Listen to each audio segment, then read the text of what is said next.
Hope you're doing good today. This video is going to be a challenge for adoptive parents, and I just often think that there can be adoption can be oversimplified, and when a child is adopted, I even get sucked into this narrative that it's the adoptive parents are doing something great for a child in need that is in danger of being homeless or being never being loved, and you're giving this child like the greatest gift, which is love and a loving home. And that's true, but it's not that simple. It can be oversimplified from that narrative, and it's so easy to get caught up in this trap. And I try to help other people involved in adoption kind of think about things in a different ways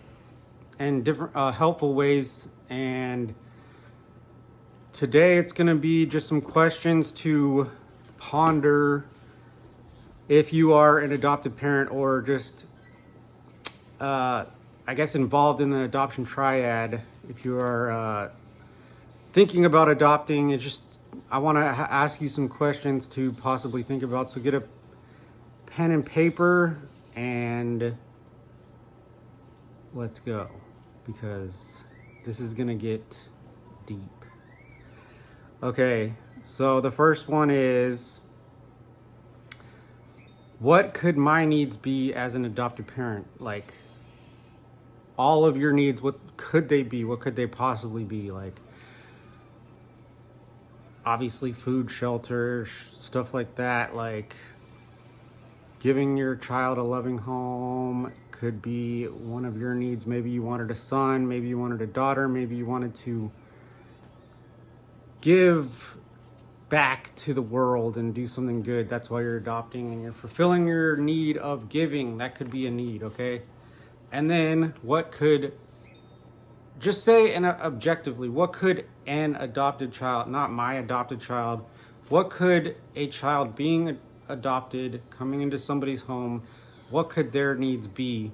And then ask yourself if you understand, do I understand the possible trauma and grief that comes with relinquishment? Because would you rather help a child that has the possibility of grief, or would you rather them have grief and deny that grief, and then you're doing your family and yourself a disservice when they start acting angry and disconnecting from the family and not fitting in and being very confused? So what's the difference between your needs and the child's needs? Okay. Do I know what my child's race is? This should be a very simple question. Race and ethnicity. Are my friends that I bring over to the house, are they all of the similar race?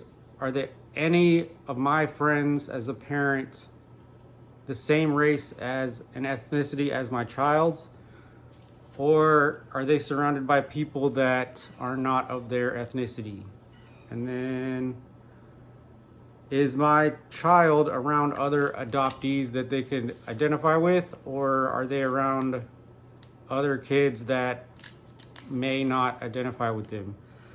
For me, I was around one other adoptee and they said they were grateful.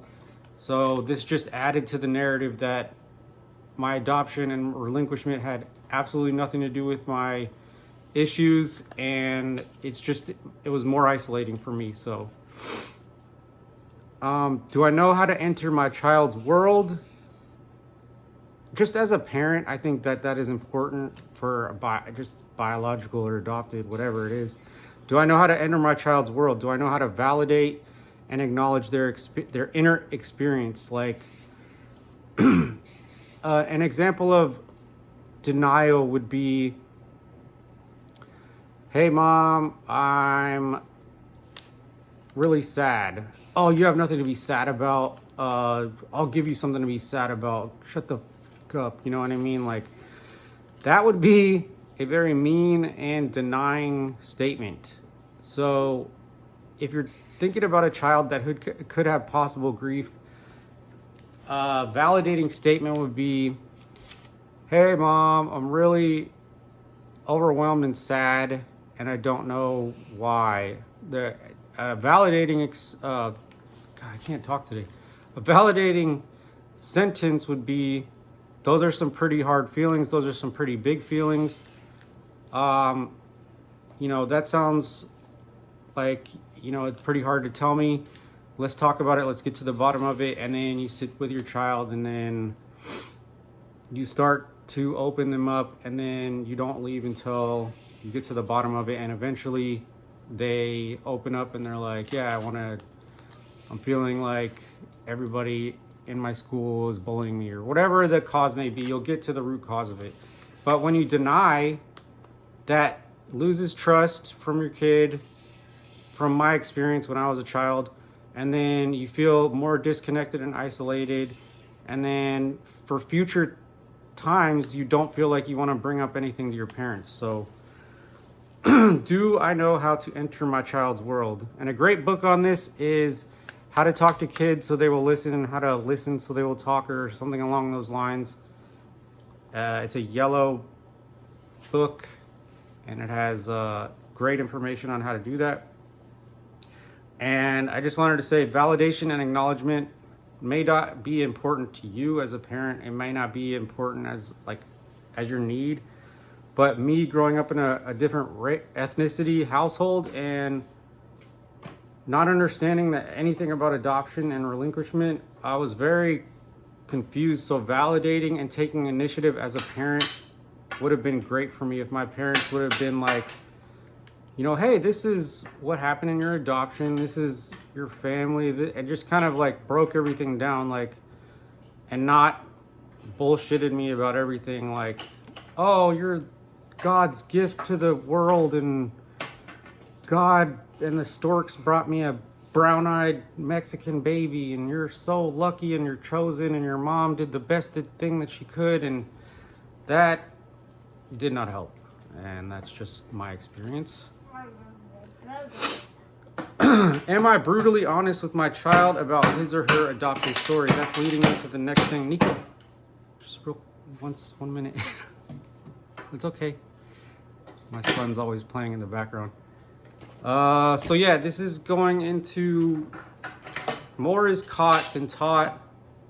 And this is true for me because I would consider my adoptive father a pathological liar. Just everything he kind of just bullshitted about. He made up different stories for everything, and I caught him in huge lies that I asked him several questions about. And I'm not going to get into it, but this broke trust with me and my adoptive father, at a very extremely young age, around 8 or 9, and it never got better, and he never stopped bullshitting or lying. And it was one of the most damaging things between me and my adoptive father's relationship. And I would have much rather just had the cold, hard, real truth. That's why I try to be very blunt and I try to be very forward, because I'd rather you hate me for being honest and saying the cold, hard truth, the cold, hard facts, and be hurt temporarily than to do harm permanently over a long period of time, telling a white lie and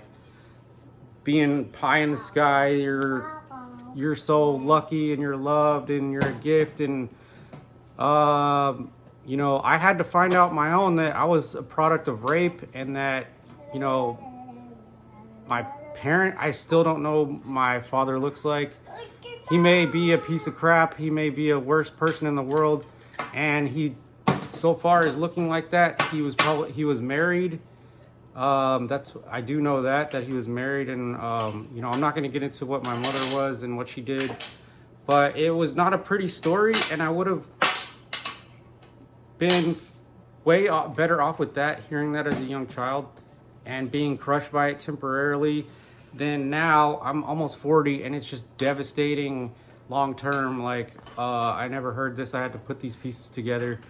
So more is caught than taught with children. So am I being honest with my relationships at home? Am I being honest in my relationships with them, with the other kids, no matter how many kids you have? And a good way to do this will be recording conversations in the background just randomly. Like if you have a conversation with your child, record yourself and then listen back, because honestly, you don't understand how you sound to your child until you record yourself. And I got this from David Goggins, and I think it's a book called Hunt, Gather, Parent. If you record yourself and ask yourself, how would I respond if I was talked to like that? A lot of times we talk to our kids in ways, because they are younger, they don't know as much, but they are very, very aware, and they have the need, just like anybody else, to be listened to and to have trust and respect. And you know, they're little humans that and we are the adults, so they trust us and they look to us for answers. So it's vital to get that honesty, and the trust can be broken very, very easily, like once or twice or 3 times. After that, they could just completely shut down and not want to talk to you or anything. And that's what happened to me and my adoptive father. It was such an awkward way of living. Like I still don't know this man. Like, it's just like, who are you? I don't know if you're lying to me. I don't know what else you're gonna lie to me about. And then I still have no answers. So it's very, very, very isolating. So I'm trying not to make this video too long. My kid's getting crazy. I hope you have a good day.